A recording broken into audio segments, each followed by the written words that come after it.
Hi, I'm Victoria Bruce, your local realtor in Anne Arundel County and the producer and the publisher of Osprey Nest News. We are here with James Kitchin. Hey. Hi, James. How are Hi. you? I'm great. He's running for county executive. And so we will be doing these interviews with all of the candidates. Okay. And generally, Osprey Nest News talks a lot about real estate because Okay. that's what we do. We really care about like getting the word out. So as the county executive, that's really a big part of what the county executive in Anne Arundel County has to take care of. So I just want to ask you a little bit, some questions, if you don't mind. Absolutely. Okay. Yeah. So affordability, okay, you know that was going to be first because Right. everybody is worried about affordability. Why can't a teacher afford to buy a house here? Average house prices here in Anne Arundel County are upwards higher than $500,000 for an average house. So what do you think that would be ways to bring about affordability in this area? Right. And so affordability is a really big topic, right?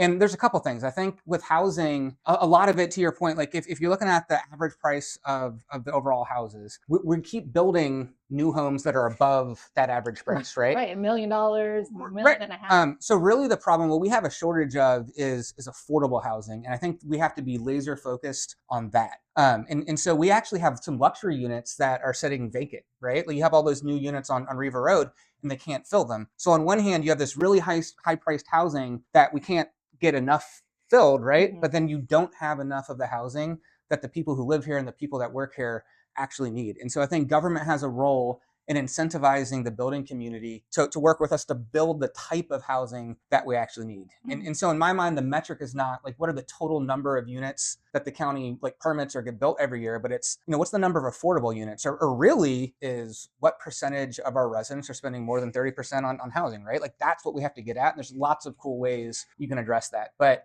it has to be an affordability focus, not just building units. Yeah, true. And I'm not just talking about buying, I'm talking about renting as well. And the Riva Road properties, I know those are upwards of $3,000 for a 2-bedroom apartment. So it's completely unaffordable for a lot of people.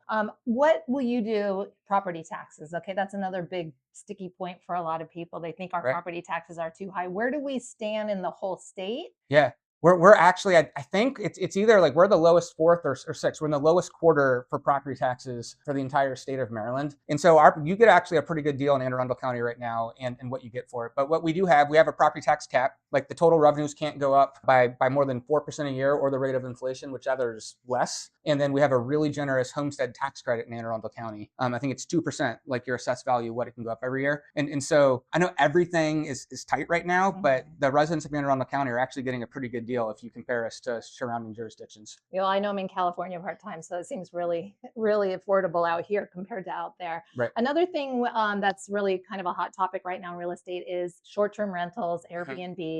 I love Airbnb, but I also don't want to live in a neighborhood that's full of Airbnbs. So what's going on with that? Yeah, I think the city of Annapolis is leading the way right now. And I think they just introduced a moratorium for a year so they can really look at it and study. And so I'll be really curious to see what comes out of that. Look, I think building accessory dwelling units is a way to get affordable housing.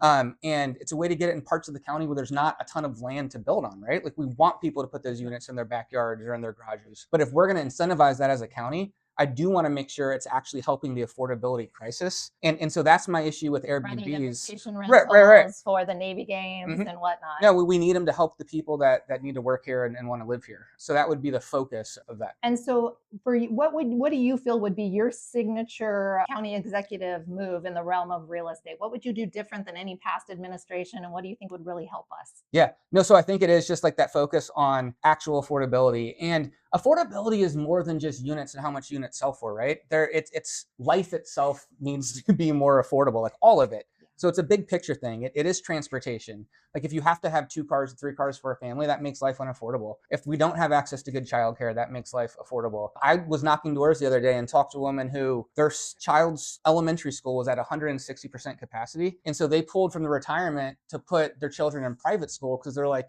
this school isn't providing my child the education they need. That's not affordable, right? So it's not, we need to build neighborhoods. We need to build communities where people want to live and that work for everything, not just like, hey, how much are we paying in rent? So I think what I would do differently is just that focus on overall affordability and livability and how it all works together. Yeah, I think that's a big thing because I'm seeing a lot of developments, maybe like all the way out to Laurel. Anne Arundel County is huge. We're in Annapolis right now at a place called Art Farm, which is a very cool studio and a creative space. But communities being built in the middle of nowhere with nothing around them and no services and driving only. And we are notoriously not great on transportation, but that's a whole nother topic. It is. I'm going to let a producer Yasmin ask a question. I just wanted to own the Airbnb issues, Uh-huh. like big companies coming in, buying houses, and then turning them into Airbnbs. Is that happening here? Because I don't know. It does. It does happen. And you have venture capitalists and investors who are buying up places. Old Fourth Ward is happening in Annapolis. But you do have that coming in, and they're pushing out and making it less affordable for the people who really do need to live here. So it's something a lot of people think like we don't have enough inventory, but I was in Boise, Idaho for a wedding, and 3 of us rented houses right in the middle of a suburban neighborhood. So those places are not being available, and that's driving the prices up. So it's, it's really catch-22. Right. I love staying in them. But yeah, there has to be a good way to make it happen. Well, thank you, James. I wanted just to say, James is the first county executive to take public financing only. So congratulations on that. Thank you very much. I appreciate it. All right. Well, we'll see you at the polls. All right.